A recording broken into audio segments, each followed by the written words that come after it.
Welcome to ஈஸியாக English கற்றுக்கலாம். நாம் இன்னைக்கு பார்க்க போகிறது வந்துட்டு நவுன். நவுன்னா என்ன? நேமிங் வேர்டு, தமிழில் பெயர்ச்சொல்.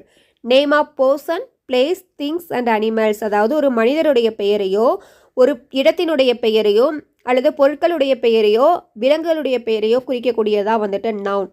எக்ஸாம்பிள் பாருங்கள், கலா, பாய். கலா அப்படிங்கிறது ஒரு பெண்ணினுடைய பெயர். பாய் அப்படிங்கிறது ஆண்களை வந்து பொதுவாக சொல்லக்கூடியது. கண்ட்ரி அப்படிங்கிறது ஒரு இடத்தினுடைய பெயர். எனிமி, ஆர்மி ஒரு குரூப்பினுடைய பொதுவாக அந்த குரூப்பை பற்றி வந்து சொல்லக்கூடியது. ஸோ அதே மாதிரி காட்டன், சேர், புக் இது எல்லாமே வந்துட்டு நவுனில் வந்து சேர்ந்துடும், திங்ஸினுடைய பெயர்கள். அதே மாதிரி அனிமல்ஸ் அப்படின்னா கேட்டு, ரேபிட் இந்த மாதிரி வந்துட்டு பெயர்கள் வந்து வச்சுக்கலாம். இது வந்து பார்த்தீங்க அப்படின்னா நவுனை வந்துட்டு டூவாக வந்து டிவைட் பண்ணுறாங்க. Concrete noun, abstract noun. So இதனுடைய ஃபுல் வீடியோ வந்து பார்த்தீங்க அப்படின்னா டீட்டெயில்டாக வந்துட்டு நான் வந்து ஃபுல் வீடியோ எக்ஸ்பிளைன் பண்ணியிருக்கேன். அதனுடைய ஃபுல் வீடியோ லிங்க் வந்து ஃபஸ்ட்டு கமெண்ட்டில் பின் பண்ணுறேன். தேவை அப்படின்னா செக் பண்ணி பார்த்துக்கோங்க. வீடியோ உங்களுக்கு யூஸ்ஃபுல்லாக இருந்துச்சு அப்படின்னா சேனல் சப்ஸ்கிரைப் பண்ணி ஃபாலோ பண்ணுங்கள்.